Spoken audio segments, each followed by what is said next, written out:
好，歡迎大家收睇今日進擊投資解密啊！Hello，Biffy 你好。Hello，Kenneth，Hello。好，咁啊，今日啦，翻到嚟進擊投資解密啦，咁當然咧，Biffy 陣間又會講下其他啲重點，可能同大家去講下嘅股份啦。咁近期新股 IPO 市場又熱起翻啦，咁啊當然都想陣間問下啊 Biffy 對即係啲 IPO 啊等等嘅睇法。咁但係咧開始之前，梗係要講下個恆指啦。咁雖然咧今日恆指咧就係跌啦，但係咧其實都守住喺24,000呢一個嘅水平嘅。咁啊大家見近期個氣氛咧都回暖啦，咁又好似貿易戰等等對成個港股嘅影響性又唔算話真係太大。咁啊都點樣睇而家近期恆指嘅走向咧？係啦，咁你話恆指當然啦，其實而家你話叫做連續幾日企咗喺24,000樓上啦。咁當然你會見到就話叫做隔晚啦，咁啊貿易戰中美嗰度有啲消息就話達成咗一啲協議，而特朗普亦都提到啦，即係佢同即係而家中國非常之友好啦。咁然後就即係當然佢琴日講咗一啲訊息出嚟，正市場會有啲 confuse 話對中國加徵55% 嘅關稅，咁但係後尾有官員澄清翻啦。本身其實可能有25% 係即係本身已經有嘅，跟住可能其實而家對中國加嘅關稅可能只係30% 咁樣啦。咁至於中國對於美國徵收就會10% 嘅對等關稅咁樣啦。咁你會見到其實市場即係琴日美股啦，其實出翻嚟其實美股反應都唔係好大嘅。咁你見港股今日就反而叫做可能叫做因為有咗呢個消息，即係叫做有啲獲利回吐咁樣啦。咁但係你見到恆指仍然即係今日叫做守住個24,000嗰大關咁樣嘅，咁但係你見到我自己覺得啦，雖然你話個指數今日跌咗成200零點咁樣啦，最後收跌超過300點啦，咁但係你會見到啦，咁我會見到啦，某一啲板塊嘅炒作仍然係好熾熱嘅。咁譬如我哋今日可能見到今日即係比較多嘅一啲藥股啊，或者生物科技股啦，咁其實個升幅係幾明顯嘅，係啦。咁但係當然啦，你話即係而家你話點睇港股後市？當然你話我相信啦，即係你話而家中美再出嚟達成咗協議，咁我覺得短期嚟講啦，咁啊對於港股即係都係算正面嘅，係啦。咁但係你話即係都要繼續留意就話之後究竟喺個貿易戰度中美會唔會仲有一啲節外生枝嘅情況出現咧？咁大家都知特朗普個人都係好反覆啦，係啦，或者係好激進啊！或者係佢即係個人可能道德底線比較低啲，對於自己講嘅嘢就成日唔認數咁嘛，係啦，係啦。咁當然即係我覺得呢樣嘢要留意啦。咁你睇佢同 Elon Musk 嘅關係都係啦，幾快，即係都冇幾耐嘅時間，半年時間就話，係啦，就已經咁樣嘅收場咯喎。係啦，咁當然啦，你見到 Elon Musk 而家又好似係遞翻橄欖枝出嚟話，其實我哋兩個冇乜嘢咁樣啦，係啦，即係唔知真係以為佢哋係基佬搞基咁，唔知喺度鬧交咁樣嗰啲啦，撒花槍嗰啲叫。係啦。咁跟住之後，至於你話而家可能貿易戰一段時間，可能即係未必係市場個焦點，可能暫時會係退出呢個市場嘅焦點啦。咁但係取而代之，我相信就係下個禮拜聯儲局議息，亦都係非常之重要嘅。嗱，因為而家你會見到中美兩個大國已經係達成咗一個貿易協議啦。咁係啦，咁嚟緊嘅情況就係究竟聯儲局點樣解讀呢件事，同埋話而家如果初步達成咗協議，係咪減息嘅機會會大咗咧？咁當然呢個要留翻下個禮拜聯儲局議息之後先知嘅，係啦。咁但係你話整體上嚟講啦，我自己覺得不論港股或者美股都好咧，近期個氣氛都係幾好嘅，係啦。尤其是你會見到個別有美股都唔差嘅，係啦。個別有啲主題性嘅板塊其實係炒得幾緊要嘅，係啦。所以即係我自己都會覺得啦，趁個市而家即係似乎冇乜話即係叫做嚟緊，即係個市個氣氛仍然係幾好嘅時候，即係大家都即係可能可以的話，即係你中意其實你話投入多啲啊，或者係趁個市有機會即係回少少有啲調整，我覺得都可以把握翻一啲入市嘅機會啦，係啦。咁你話港股其實你話上面同下面啦，咁我自己暫時睇啦。你話如果港股下面啦，咁我相信即係你話23,800點，即係可能靠近10天線嗰啲位咧，係即係下面嘅一個初步嘅支持啦。咁至於你話上面嘅話，咁我覺得暫時都係睇住24,900，即係叫做今年嘅一個高位先啦，係啦。咁暫時嚟講啦，咁我自己覺得市場整體個氣氛都仍然係 OK 嘅，係啦。即係除非你話真係即係特朗普嗰邊突然有一啲好異常，即係或者令到市場即係突然間有啲出人意料嘅言論之外啦，咁我相信即係暫時個市即係大家啦，其實對於個市場應該係都暫時傾向正面先啦，係啦。好。咁有冇講到話其實港股而家呢一啲位置啊、水平啊，有冇啲邊個位置可能係都要特別去留意翻呢？係啦。咁我自己覺得啦，嗱，我頭先啱啱提啦，即係恆指一個好短線嘅支持就係可能一個23,800點嘅水平啦。咁但係如果即係個市即係叫做突然間即係出現一啲比較大嘅調整，我覺得啊，如果20天線係短期一個比較關鍵啲嘅位嚟嘅，咁我覺得呢個位暫時唔可以失住嘅，係啦。咁當然你話短線係即係試落去24,000，即係或者一條10天線，即係如果呢啲位晾住，我自己都覺得咧就都唔需要太驚嘅。咁但係如果條20天線都失咗的話咧，咁就可能要小心啦，係啦。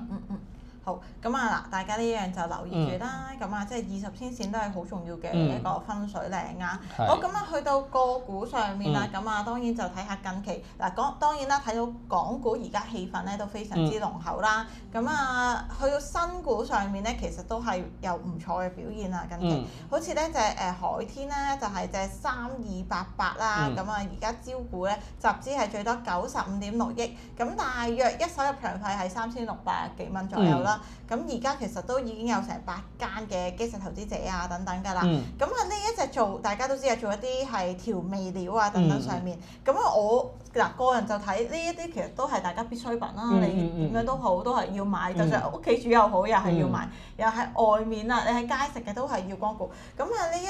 類別嘅股份嘅話咧，Beavis 你自己本身又點睇咧？係啦。咁啊，覺得首先即係你話當然啦，即係你話而家就招緊股啦。咁當然即係我覺得即係大家都係得一個問題，就係抽定唔抽嘅啫。抽唔抽咧？係啊，抽唔抽啦？咁當然嗱，首先即係或者我都講少少，即係我諗開翻即係招股書一啲參考資料，即係俾我哋了解下間公司先啦。咁頭先 Kenneth 都有提過，呢個可唔可以OK？係啦，咁Kenneth頭先提過，即係其實呢間公司即係海天啦，其實本身喺 A 股已經上咗市㗎啦，係啦，咁佢亦都係即係中國一個調味料一個生產嘅龍頭咁樣啦。咁其實你睇翻過往幾年啦，即係當然佢好多調味料佢都有生產嘅，咁但係你睇到呢個即係收入分佈啦，你見到即係醬油同蠔油產品其實就係公司即係一個比較主打嘅類別，即係呢兩個喺舊年嚟講差唔多佔咗70%嘅收入來源嘅，係啦，即係豉油啦同埋蠔油啦。咁當然其實公司仲有做其他，譬如可能係醋啊、料酒啊、雞粉啊嗰啲，佢都有整嘅。咁你話成間公司嗰個 SKU 可能有接近1500個嘅，咁但係可能即係醬油同蠔油仍然係即係一個比較核心少少嘅產品咁樣啦。係啦，咁當然你話講完呢樣咁其實都講下個行業啦。咁其實你話即係你話呢啲行業嗱，好坦白講，我覺得入場嘅門檻未必好高嘅，即係因為始終呢啲都係一啲比較即係價錢比較平一啲嘅一啲消費品嘅類別啦，亦都唔係話一啲好需要好多技術先做到嘅一啲產品啦。咁所以你會見到即係你話成個即係中國嗰個調味料市場啦，雖然公司已經係龍頭啦，但係其實佢喺中國成個調味品市場，雖然佢係龍頭即係排第一啦，但係其實佢個市場份額都係得4.8嘅啫，係啦。咁即係你會見到即係其實可能係即係公司喺即係叫做即係我諗呢啲咁嘅調味料生產商，我諗因為你即係或者咁樣講啊，大家入到超市即係行去豉油嗰格，哇！我諗起碼10個牌子都唔少得啦。即係你話另外即係蠔油又有好多牌子咁樣啦，係啦。咁所以即係我相信呢個行業個競爭都係幾大嘅，係啦。咁但係你會見到啦，公司喺醬油同蠔油嗰個嘅叫做領先地位係相對比較明顯啲嘅。你話睇翻招股書啦，咁公司喺醬油同埋蠔油都係全中國即係排名市場第一啦。咁佢成個中國，譬如淨係講緊醬油啦，咁佢就佔咗13.2%，蠔油就仲誇張，就佔咗差唔多成40%嘅成個中國市場份額嘅，係啦。咁當然啦，即係你話呢個行業其實我諗大家即係諗都諗到，其實呢個行業一定係一啲發展咗好多年、一啲已經比較成熟嘅行業啦。咁當然其實你話睇翻市場現有公司嘅一啲數據出嚟，嚟緊即係25到29年個複合年增長率唔會好快嘅，得中單位數嘅啫，係啦，咁都正常啦，因為呢啲行業係即係我諗存在咗已經可能超過幾百年，係啦，咁即係發展好成熟或者個增速唔算好快係好正常嘅，係啦。除非你突然間有啲新嘅產品啊，係啦，咁所以呢個都亦都解釋到啦，即係市場研究公司嗰份報告就話嚟緊即係呢個調味料或者啲醬油行業個未來增長點喺邊咧？就係可能講緊係一啲大家對於健康嘅需求越嚟越高啦，咁所以即係而家大家行超級市場都會見到有啲咩低鹽嘅豉油啊，定係唔知有機嘅豉油咁 kind of 一啲新嘅產品。而家興嗰啲咩咩打邊爐嗰啲包湯包料啊等等，即係已經係行緊其他嘅一啲新，但係都係其實佢哋嗰啲品牌咁樣。係啦，咁。當然即係公司都可能有做呢啲咁，但係當然可能個佔比會比較少啲啦。係啦，咁同埋另外一方面即係你話嗰個市場研究公司即係個預測，即係例如話除咗頭先講話一啲消費者對於健康個需求越嚟越高，係其中個行業個增長點之外啦。咁啊，另外即係亦都提到就話你話因為而家中國即係一啲連鎖式嘅餐飲佔嗰個餐飲市場同一啲成熟市場比較都係仍然比較低啦。咁我哋預計就話當一個連鎖餐飲嗰個一啲嘅品牌越嚟越多嘅時候啦，咁佢哋用到嘅一啲即係叫做調味料啊，個銷售各方面就會即係佢哋採購規模特別大啦。咁呢個就話對於即係將來即係成個調味品市場亦都係一個增長嚟嘅，係啦。咁即係當然啦，即係嗱好坦白講，你話我講咗咁多關於行業嘅嘢啦，咁其實我自己個觀感就係都係覺得呢個市場發展咗好多年，大家都唔會預佢嚟緊個增長好快嘅，係啊，都係平穩增長或者係略為有一個適度嘅一個增速咁樣啦，係啦。咁另外一方面就係話呢個行業比較特別，即係頭先 Kenneth 都講到啦，呢啲其實係一啲必需品嚟嘅，可能同一個經濟嘅週期嗰個關聯度係相對比較低啲嘅，係啦。咁同埋我諗講完個行業，咁譬如講下公司過去幾年嘅一啲財務表現啦，咁我自己都會覺得啦，即係正如我頭先所講啦，個行業本身就中規中矩，唔係話特別快啦。就算係龍頭，亦都係面對住一個好激烈嘅競爭啦。咁所以你見到公司其實過去幾年個收入增長唔係特別快，盈利增長亦都係好穩定，都唔係特別快嘅，係啦。咁你話至於即係公司公佈出嚟今年第一季度啦，咁個收入就有個高單位數嘅增長，而淨利潤大概有一個低雙位數嘅增長咁上下啦，係啦。咁另外一方面啦，咁其實亦都即係我相信啦，咁除咗即係我哋講咗行業，講咗過去幾年嘅一個財務表現之後，咁跟住就講下個估值啦。咁其實因為呢隻喺 A 股有上市啦，咁其實都有好多公司 cover 啦。咁如果你話講個預測市盈率嘅話啦，咁其實以今次個招股範圍嚟計啦，咁嗰個預測市盈率大概36倍左右啦，係啦。咁即係我覺得呢個大家都要衡量下。其實如果你話以一個比較穩定嘅行業，跟住就算間公司做得比較出色，佢有一個盈利有一個低雙位數嘅增長，但係36倍嘅 PE，大家會唔會覺得有啲貴咧？我自己又覺得唔算特別平嘅，係啦。咁同埋即係係啦。咁你話所以即係暫時你話純粹關於公司或者行業，咁我自己都係一般般嘅啫，好坦白講。但係好坦白講，你話睇翻即係叫做今日收咗市之後，即係一啲 media 公佈出嚟啦，而家招股第二日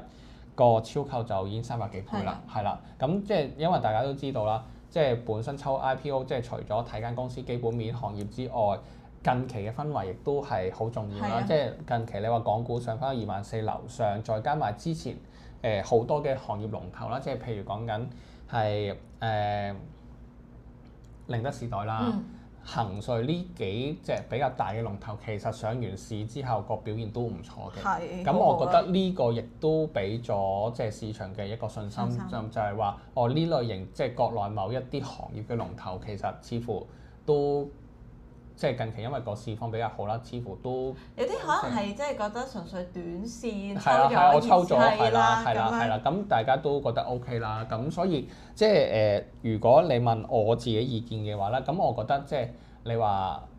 觀乎近期即係港股嘅市況或者 IPO 嘅熱度，咁我自己都覺得可以抽嘅。但係你話呢隻係咪一隻即係中長線值得揸住嘅股票咧？咁我自己就真係有保留嘅，所以我都傾向就話可以去抽亦都可以因為嗰個即係 so far 見到個孖展其實都超過幾多咧，即係我覺得孖展抽都唔係一個問題嘅。係啦，咁但係我都會建議可能上咗市就即係叫做唔係好建議長揸呢隻股票咯，因為即係我會覺得不論行業或者公司可能未來嘅增長未必係好快咁樣咯。好。咁啊嗱，除咗呢隻海天之外啦，咁今日嘅話有冇啲乜嘢其他特別嘅股份又會想同觀眾去講？係啊，咁今日其實特別想同觀眾睇一隻股份就係呢隻2498啦。咁我覺得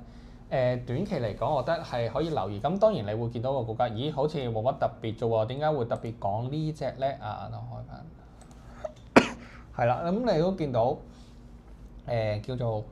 近期啦個股價都係相對即係平穩或者區間波動啦。咁但係即係都講少少啦。其實你話呢隻股份其實佢就專做一啲即係激光雷達技術嘅。咁呢個技術其實好簡單，經常性會用喺一啲而家嘅一啲電動車或者一啲輔助駕駛技術，呢個技術係成日都會用到嘅，即係嗰啲係啦。咁所以即係你話點解我會特別留意呢隻股份？因為即係近期如果大家有留意的話啦，咁啊嚟緊應該好近啊，即係應該下個禮拜定唔知下禮拜咧。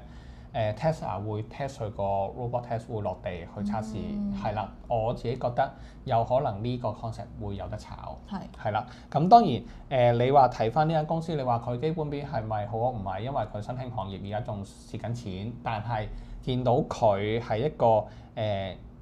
虧損不斷縮減緊嘅，係啦。咁同埋另一方面咧，其實公司除咗做一啲即係叫做車上嘅激光雷達之外啦，咁其實佢嘅技術有應用喺一啲機械人啊，或者係一啲智能家居嘅一啲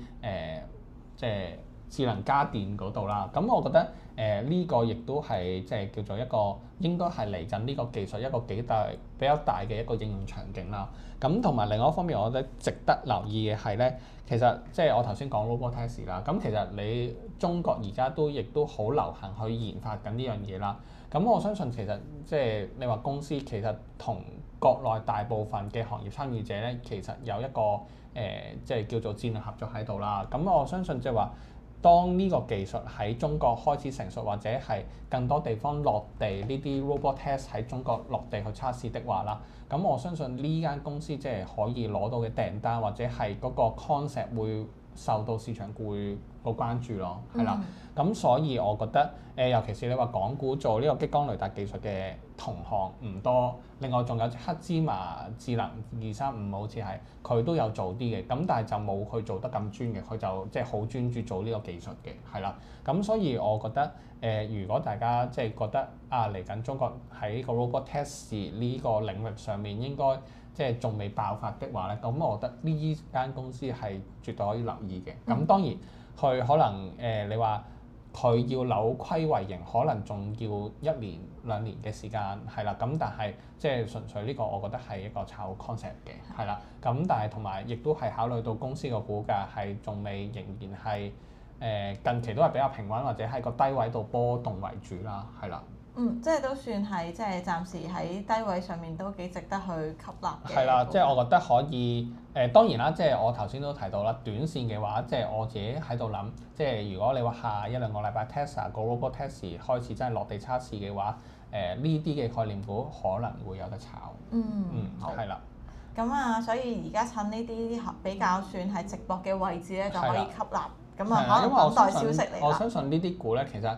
一個行業一炒個 concept， 咁其實可以升得好快嘅。係啦。你有冇坐過喺內地嗰啲無人駕駛嘅的士啊？暫時未有。我見過，你有見過㗎嘛？我有睇過片。我上次我有見過真嘅，咁然後係喺前海區啦。咁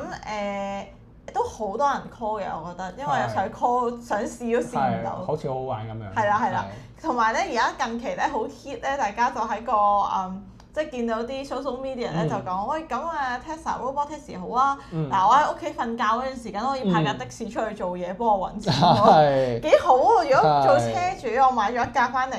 我連夜晚24小時瞓，即係連瞓覺10幾個鐘，我可以派佢出去兜生意都得㗎喎。但係我覺得呢個都要視乎翻，即係叫做嗰個地方嗰個法規同競爭環境。你都知有啲地方咧，即係大家即係某一啲團體可能對一啲白牌車好反感㗎嘛，係啦。得爆你條太嘅。係啦，咁即係我覺得呢個即係你話，即係好坦白講，我覺得呢啲咁新嘅科技，好坦白講，你一有新嘅嘢出咗嚟，即係一啲傳統嘅行業，即係難以避免會受到影響。咁即係你話究竟即係政府，即係當然喺中間係要。即係其實做一啲嘢去平衡各方利益，咁我覺得相信係要嘅。同埋或者係呢啲咁新嘅行業，即係可能都會涉及到即係大家即係消費者都會有一啲安全嘅 concern 各方面嘅嘢。咁我覺得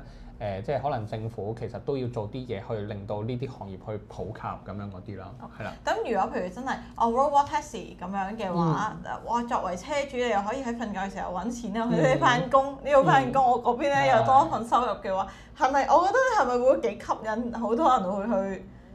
除非個入行門檻會唔會好大啦？就係呢一個 difference。我覺得如果即係你問我純粹喺中國內地啦，我見佢其實而家都似乎政府都好即係好肯擺好多試點去試呢啲無人駕駛嘅技術啦，係啦。咁當然即係香港不嬲都係比較落後啲㗎啦，係啦。咁但係即係睇下即係我覺得即係唔多唔少國內嘅發展都會影響到香港呢邊，即係大家都會睇。即係如果大家真係覺得咦嗰樣嘢其實都 work 或者都真係安全嘅話，咁我諗相信即係其實普及係即係我覺得係遲早嘅事咯，係咯。好啊，嗱咁啊，大家即係可以再繼續即係了解呢一個行業嘅趨勢之餘啦，咁啊可能咧就睇下會唔會喺一啲即係而家比較直播嘅價錢咧，就去搏下嚟緊呢個 robot taxi 嘅一啲消息啦。咁啊，大家可以繼續留意住2498啦。好，咁其他仲有冇其他嘅股票想同大家去補充一下嘅？暫時冇啦，今日。好啊，唔該晒 Beavis。都想問下咧，頭先講嘅股票有冇特別持有咧？咁我今日講嘅股票，我自己個人就冇持有嘅。好，咁啊下次咧就進擊投資解密再同大家見面啦。好，拜拜。